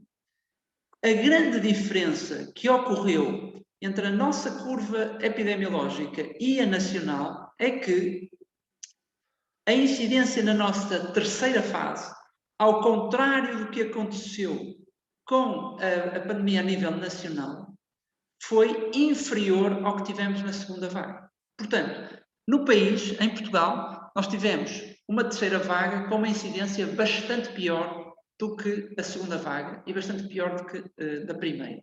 No Hospital de São João, em contraciclo, tivemos uma menor incidência na terceira vaga, quando o país vivia os seus piores momentos em termos de incidência diária, e nós tivemos uma menor incidência relativamente à segunda vaga. Mas a nossa recuperação da terceira vaga começou mais cedo do que se verificou na comunidade. E reparem que isto realmente foi devido ao início e à maciça campanha de vacinação que fizemos em profissionais de saúde a 27 de dezembro. Após a segunda toma da vacina, após as 2 doses, não tivemos mais nenhum caso de infecção por SARS-CoV-2 no Centro Hospitalar Universitário de São João. Portanto, nós sabemos que a eficácia máxima da vacina ocorre cerca de 2 semanas após a segunda inoculação. Após este período, não tivemos nenhuma infecção por SARS-CoV-2. Portanto, acho que é uma evidência realmente de mundo real muito significativa e que, de facto, nos leva a crer que, de facto, a vacina é eficaz também em estudos de mundo real. E, portanto, boas notícias para, enfim, para nós, para o mundo, basicamente. Concluindo, apenas dizer que as vacinas são eficazes contra a Covid-19, incluindo formas graves de doença. A evidência preliminar mostra também alguma proteção contra as estirpes, nomeadamente, contra as variantes, nomeadamente a inglesa. Mas alguma atenção teremos que dar em relação à África do Sul.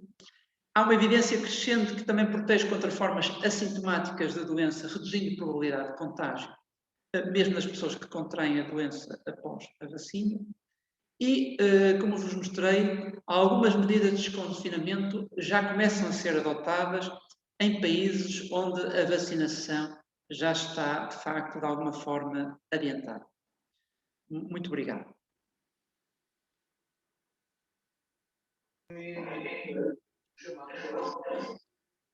Muito bem, Pedro. Eu fiquei espantado com estes resultados do Hospital de São João, porque eu conhecia-os da comunicação social, mas não tinha a ideia da expressão da eficácia, não sabia exatamente o que se tinha passado.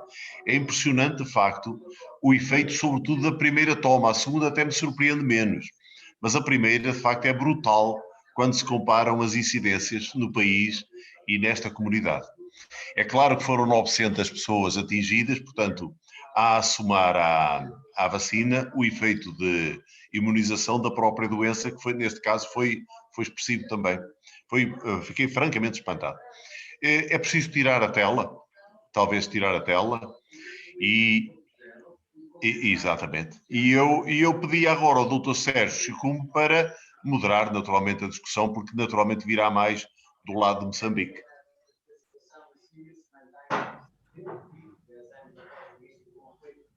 Sim, muito obrigado. Foram apresentações muito interessantes, informativas e educativas. Ficamos a conhecer a situação das vacinas ao nível do globo, com experiências muito importantes para Moçambique. E então, quanto a questões, temos uma questão de Maputo sobre efeitos colaterais da vacina que está sendo implementada em Moçambique, que é da Sinopharm. Talvez não tenha havido uma comunicação ampla. Não sei se há mais questões. Houve essencialmente um pedido do plano de vacinação de Moçambique, que eu passo a responder, que essencialmente disponibilizei um link do sítio do Ministério da Saúde de Moçambique, do qual podem baixar o Plano Nacional de Moçambique. Bom, acho que esta é que é a primeira questão. Não sei se seria o Dr. Pedro ou o professor Helder a responder, se tem algum conhecimento aprofundado sobre efeitos laterais previsíveis com esta vacina da Sinopharm. Obrigado.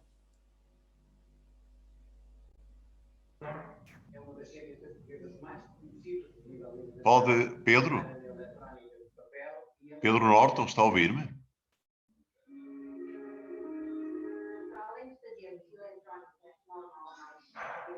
Os resultados do estudo fase, não sei se estão a ouvir, os resultados.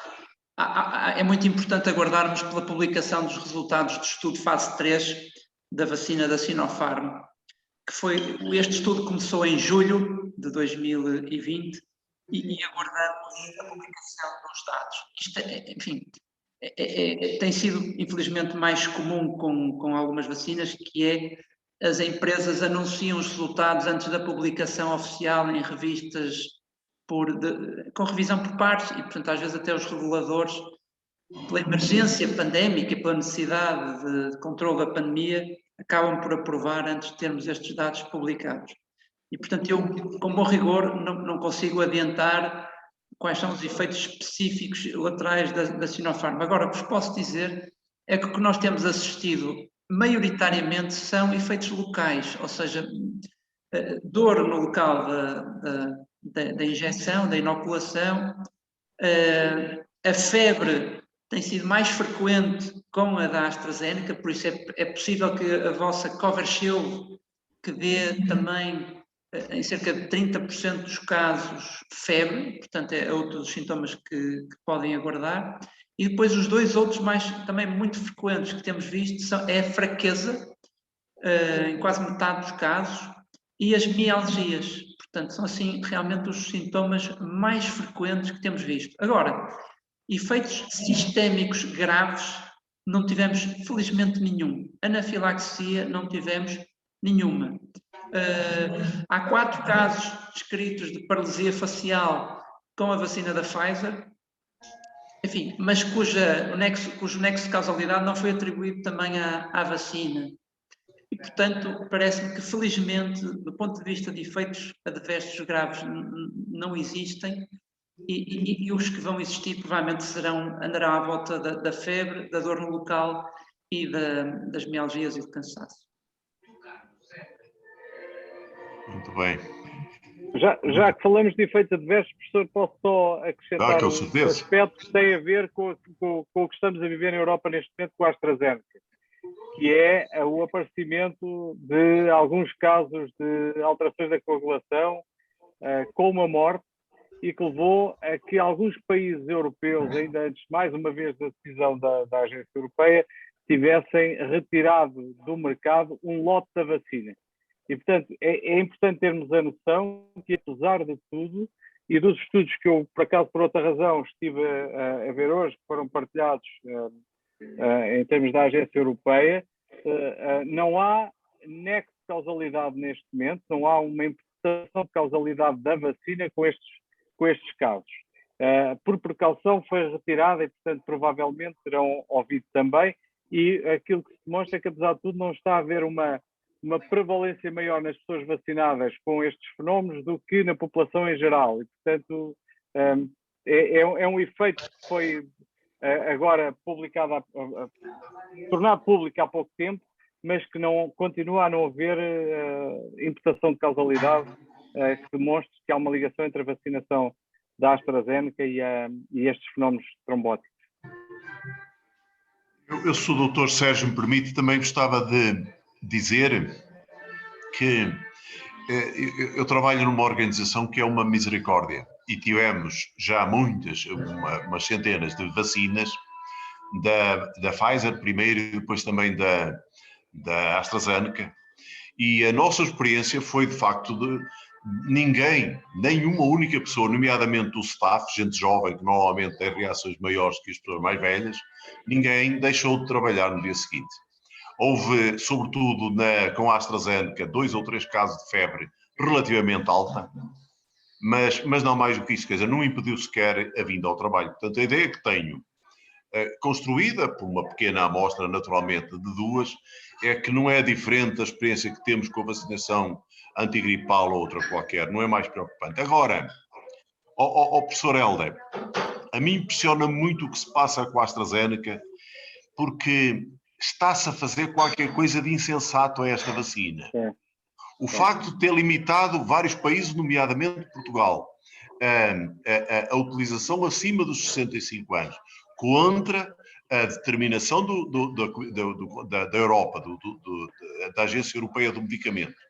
Esta precaução, que parece muito benigna, pôs-lhe uma marca de desconfiança, e agora estes incidentes com a paragem de vacinação, felizmente em Portugal, desta vez não se acompanhou, mas como há pouco o senhor disse muito bem, eu também hoje estive a ver doentes, e hoje tive doentes que me disseram que, se souberem que é essa vacina, não querem. Nós corremos o risco, neste caso está focado sobre uma vacina específica, corremos o risco de comprometer a aceitação generalizada que temos em Portugal da vacinação. Está a correr muito bem nesse aspecto. Havia de antes muitas hesitações, e quando começou o processo houve uma adesão e até uma avidez à vacina, e arriscámos com os erros de comunicação, com a inabilidade de gerir estas coisas, arriscámos-nos a comprometer. É preciso uma prudência. Eu aqui sou um bocado mais cínico. Eu acho que neste caso, em particular da AstraZeneca, não são erros de comunicação, é política misturada com ciência. E isto é uma mistura terrível. Chama-se Brexit e outras coisas parecidas. Exatamente. Professor, já há algumas questões interessantes mesmo do contexto de Moçambique. O contexto de Moçambique é predominado por doenças infecciosas como a tuberculose, o HIV, mas também algumas doenças do foro alérgico, como a asma. Infelizmente, a asma se conhece pouco em Moçambique e não tem sido muito tratado. E há questões sobre, em perspectiva, qual o cenário que se pode desenhar num contexto tão elevado da prevalência de doenças infecciosas como a tuberculose, mas também num contexto de doentes asmáticos. Será que a vacina poderá oferecer imunidade adequada? Por outro lado, considerando a experiência das vacinas dos vírus respiratórios em geral, há uma questão: será que há de haver necessidade de um booster, um reforço vacinal mais tarde, após a segunda dose? Acho que essas questões são pertinentes e partem mesmo de colegas, por exemplo, que trabalham num dos centros mais afetados e de referência nacional, que é o Hospital Central de Maputo. Pedro? Olha, em primeiro lugar, dizer que evidentemente ninguém sabe quanto tempo perdura a imunidade. O que nós sabemos, temos visto ao longo desta pandemia, é que dos mais de 900 casos que eu vos relatei, o número tivemos em uns 6 casos suspeitos de recaída, mas que verdadeiramente não eram recaídas. O que tem acontecido é que os testes moleculares podem manter-se positivos durante semanas a fio ou até meses. Tivemos várias pessoas que durante 3 meses testavam positivo nestes testes moleculares. E, portanto, o que muitas vezes estava a acontecer era que as pessoas, de facto, tinham tido sintomas, faziam um teste, era positivo, e testavam, até antes desses 3 meses, voltavam a testar, mesmo depois de já terem tido um teste negativo, voltavam a testar e era positivo, por isso parecia que era um bocado aleatório, enfim, este segundo resultado, depois de terem, de facto, estado sintomáticos e terem o diagnóstico comprovado. E, portanto, aquilo que eu diria é que o número de recaídas que temos visto é anedótico, portanto, é absolutamente residual. E, portanto, o CDC, como eu tinha referido na apresentação, diz que pelo menos durante 90 dias, ou seja, 3 meses, a probabilidade de reinfecção é mínima. Eu acho que se pode estender esse prazo por mais tempo, daquilo que tenho visto no campo. Reparem, porque os profissionais de saúde são pessoas com risco. A nossa incidência, por exemplo, na primeira onda, chegou a ser o dobro ou o triplo da comunidade, porque os profissionais de saúde estão expostos no local de trabalho e estão expostos na comunidade e em casa. E, portanto, têm esta dupla ou tripla exposição ao vírus, portanto, têm um risco muito mais elevado. E, como têm este risco muito mais elevado, se tivessem que ser reinfectados, já o tinham sido. E, portanto, eu acredito que esta imunidade seja mais duradoura.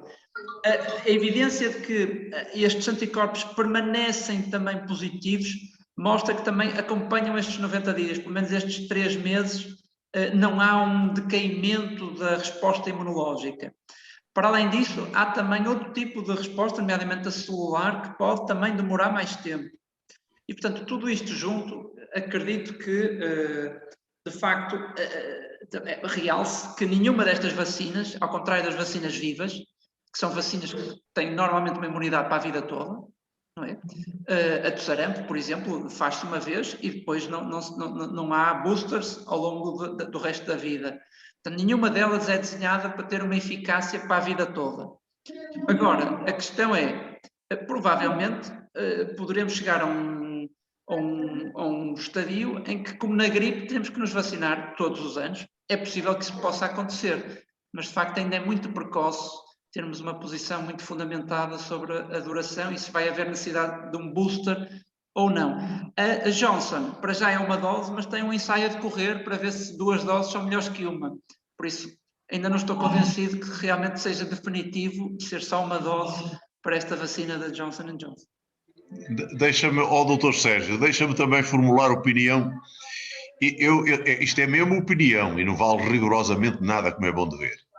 Em todo caso, a ideia que eu tenho é que, atingida a imunidade de grupo, quando tivermos um número bastante para ter imunidade, o fenómeno vai se prolongar no tempo e, como acontece nas doenças endémicas, como acontece tipicamente na gripe, o fenómeno é muito parecido, é de imaginar que a imunidade se vá mantendo no futuro por doenças assintomáticas e pouco importantes. No nosso clima, no verão, a gripe é imperceptível e, no entanto, existe e vai alimentando a imunidade e vai a conservando, e depois pequenos surtos no inverno.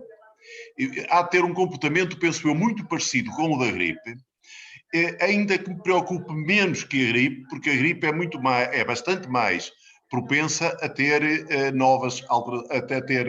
alterações, mutações, com consequências, é mais. De maneira que eu penso, Pedro, que provavelmente iremos ter outra doença endémica, do género da gripe um pouco mais leve, creio eu, que obrigará não a uma segunda vacinação coletiva, porque depois já a imunidade é bastante para impedir uma grande epidemia, mas a vacinação de grupos de risco tal qual como a gripe. Eu tenho a minha perspectiva do futuro, é a nossa necessidade nos invernos, de somar mais uma vacina para os mesmos, tal e qual, os mesmos grupos de risco da gripe.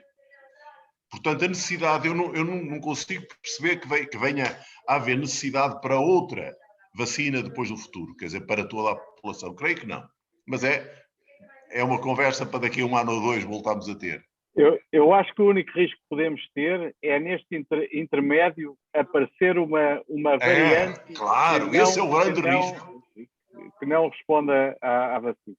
Esse é o grande risco, é. E, sobretudo, é o que faz a premência da vacinação rápida no mundo inteiro, porque, de momento, o número de pessoas com gripe, com Covid no mundo inteiro é um número brutal, que aumenta muito a probabilidade. E agora, como há muita gente já vacinada, vai havendo cada vez mais, e imunizada pela doença, já passa a haver vantagem competitiva aos vírus que sejam resistentes à vacina. Portanto, as mutações começam a ser favorecidas em termos darwinianos. De maneira que eu também, a preocupação é mesmo essa. Muito bem, professor.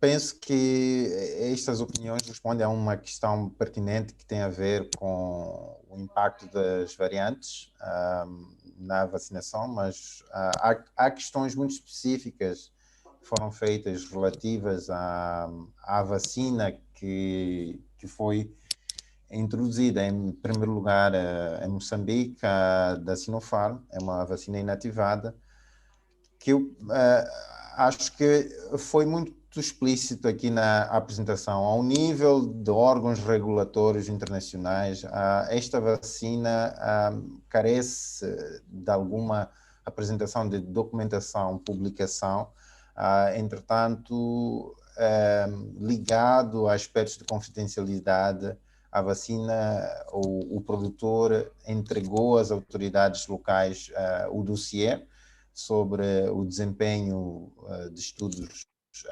prévios com esta vacina, mas é assim, estamos num contexto em que a República da China privilegia talvez interações bilaterais e põe em segundo plano interações talvez através dos órgãos estabelecidos internacionalmente. Mas isso chama a atenção para a importância de incorporar no nosso plano de vacinação em Moçambique os estudos de fase 4 e continuidade de estudos locais para se responder a essas questões. Nós temos a informação sobre a eficácia vacinal, sobretudo para a redução de doença sintomática, de doença grave, a segurança que foi entregue à autoridade nacional. Entretanto, para todas as vacinas, como foi bem dito, vai ser importante monitoria fase 4. Alguns aspectos muito específicos de Moçambique, que já tínhamos abordado com a tuberculose, tem a ver com a malária. A malária é uma doença muito prevalente em Moçambique e causa um quadro sintomático nos que apresentam-se as unidades sanitárias com muita febre, mialgia, e se pergunta se esses casos seriam elegíveis para vacinação. Talvez passar a palavra ao professor Pedro, que está mesmo inserido num hospital, seria talvez em caso de um indivíduo com doença febril, que não fosse especificamente por coronavírus, se seria recomendado a vacinação? Nós, em Portugal, enfim, a experiência de malária que temos realmente é malária importada, portanto, pessoas que viajam para países onde ela é endémica e, portanto, que depois chegam cá e desenvolvem esses sintomas. Portanto, ou seja, a nossa experiência com malária não é muito grande. A nossa Direção-Geral de Saúde recomenda que, em caso de doenças ativas, nomeadamente sintomáticas, do ponto de vista de febre, por exemplo, que não deve ser, de facto, não está recomendado a inoculação nessa altura. Portanto, deve-se esperar por uma fase assintomática para depois administrar a vacina. A vacina da Sinopharm está em uso no Egito e na Jordânia. Portanto, talvez haja mais experiência nesses países em relação à presença de malária e inoculação simultânea com a vacina da Sinopharm. Finalmente, também dizer que pode haver alguma interação com alguns imunossupressores. Portanto, se os doentes estiverem a fazer corticoides, por exemplo, em altas doses, poderá haver a necessidade de espaçar a toma da vacina para uma altura em que, de facto, as doses de imunossupressor não sejam as mais elevadas ou em que se possa suspender mesmo o imunossupressor. Para não comprometer a eficácia da vacina, não é? Naturalmente, por causa disso. Sim, muito obrigado. Bom, há alguns outros desafios para Moçambique. O programa Alargado de Vacinação em Moçambique é dos programas mais aceitos, reputados. É um programa em que a população de Moçambique vê os resultados, mas era um programa que, apesar de grandes progressos e ganhos em termos de cobertura, ainda se registrava alguma iniquidade. Então, talvez há que considerar também o receio na altura em que os serviços de atendimento foram minimizados, foram reduzidos. Introduzimos uma vacinação específica para adultos que não estávamos habituados a fazer. O nosso programa focaliza sobretudo grávidas e crianças. E o meu receio particular é que haja algum efeito sobre a performance do programa de vacinação já estabelecido. E, além disso, algum alargamento de iniquidade no acesso à saúde. E este aspecto de monitoria da eficácia, segurança e de eventos adversos a longo prazo pode também ser muito afetado pela disponibilidade e incertezas no financiamento para essas atividades. Então, são áreas mais de organização e gestão de serviços de saúde que talvez precisemos de prestar muita atenção à medida que as vacinas forem introduzidas. Não há muito mais questões, não sei se os professores têm... Estamos no tempo, estamos no tempo. Sim, sim. Se há algum comentário, eu volto desses últimos aspectos e depois devolvo a palavra ao professor para encerrar este webinar. Muito obrigado. As apresentações foram mesmo muito úteis para cá em Moçambique. Obrigado. Eu apenas encerro. Eu queria dizer-lhes de novo o prazer que é este tipo de colaboração. Queria agradecer. Há uma pessoa que é a alma desta reunião, que agora nem está a ouvir, que é a professora Carla Rego, que é a alma deste tipo de comunicação com Moçambique, que me tem agradado tanto. Tenho aprendido imenso por esta interface. Estamos todos no mesmo barco. Foi dito aqui uma coisa de uma importância capital, que é a rapidez com que esta vacina se fez. A rapidez é ilusória. A rapidez foi nesta fase inicial, porque tem 20 anos para trás de investigação. Isto para nós somos académicos quase todos, para pensarmos que quando se fala de investigação e de financiamento de investigação, ela vale sempre a pena, mesmo quando não parece, porque é o que municia o mundo para ter soluções para os problemas reais que possam aparecer. É uma das lições, Hélder, que eu retiro daqui. É que não foi tão rápido, foi rápido este processo, mas porque havia um background brutal de investigação dispersa aqui, aqui, ali e além, de maneira que, junto dos nossos governos, devemos insistir para que se ajude a investigação sem a ilusão de a transformar em investigação aplicada, porque isso é a tentação habitual dos financiadores. ela é preciso, é um manancial brutal. A todos, então, boa noite, foi um prazer. Vamos então jantar aqui em Portugal. Obrigado. Muito obrigado, boa noite. Boa noite.